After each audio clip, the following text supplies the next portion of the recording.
Hello, I'm Jerry Martinez, and today I would like to ask you, how do you get to and from class? Do you drive? Do you bike? Do you walk? Do you have an e-bike? So, my question is, what do you think is the best way? I think I have an idea of what the best way is, but I'm not sure, and I would like to kind of make you aware of some alternatives, because I think we can all relate to this topic and have questions and ideas about it. And I want to go through some pros and cons of walking and biking to class and how far is too far to go. And when I say assisted transport, I mean stuff like e-bikes and scooters and stuff like this that you can just plug in and go and not necessarily have to use your own power. But what if I told you that if you walk or bike, that it has health benefits and other benefits, like being environmentally friendly, it could save you money, and also keep you accountable for some things like being on time, having a schedule, and keeping to that schedule as far as timing goes, which isn't always fun, but it's a good life skill to have. I think we've all been in this boat, and I know I've been in this boat when I was in South Korea for 18 months, and I lived about a mile from work, and I had to walk, ride a bike, or have the opportunity of using an e-scooter to get to and from home, or you can do the same thing with class and use an e-bike to go to and from class, walk, or even ride a bike. Now, the question is, when should you drive? So according to MapQuest, Reddit, SafeRoutePartnership.org, and ClimbTheLadder.org, and Stanford University, 1.5 miles or 3 miles round trip for walking is ideal. Keeps you right within that 30-minute range to 45-minute range for walking. And then for biking, 5 miles one way or 10 miles round trip, which keeps you, again, inside that hour and a half mark. And of course, you want good lighting conditions and stuff like that if you're thinking of walking or biking. And some considerations for daily travel are weather, how far do you live? Like I said before, that 3 to 5 mile range, depending on if you're walking or biking. And then some other considerations are what kind of environmental impact does your vehicle have, or do you want to have on the environment?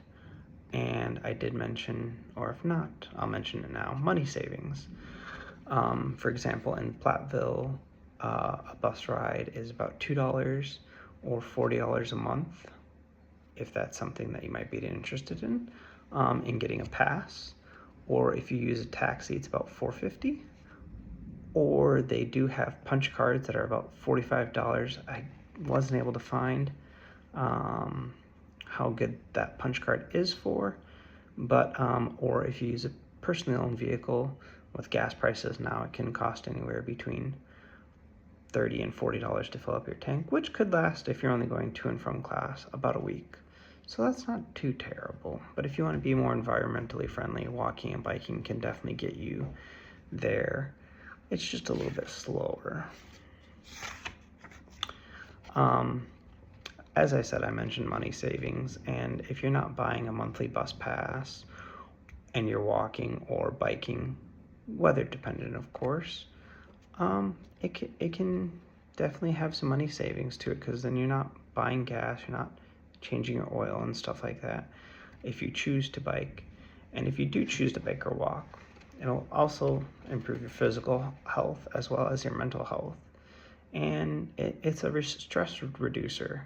It can relieve stress, and then you don't have to worry about, oh, hey, what time is the bus going to get here? Or do I have time to call a cab? And how many people are going to call a cab at the same time? And how long do I have to wait before that cab gets here? It's predictable, and it's easily plannable. you backwards plan, I have class at 10, so that means I want to be there at 9:50, and it's a 30-minute walk. So if I start at 9:15, I'm ahead of schedule, and then you kind of build into that a little bit of leeway, plus or minus a few minutes. So that means if I get up at 7:30, I have plenty of time to get ready in the morning.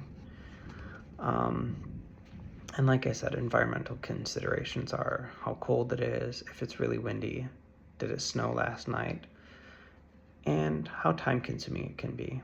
But we already went over the backwards planning portion.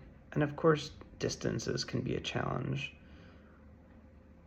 And also early mornings and late nights, you have to worry about streetlights and stuff like that. And I know some newer e-bikes and e-scooters are equipped with front and rear lights, which is really good if you're not using those things to use those things.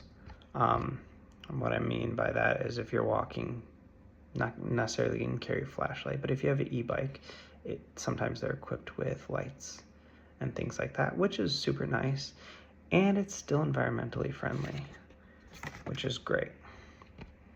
So now that I've covered some of the pros and cons and other factors to consider, how do you think you're going to get to class tomorrow, the next day, or the day after? I would say it can go either way. It's all feasible. So with that, until next time, have a good one.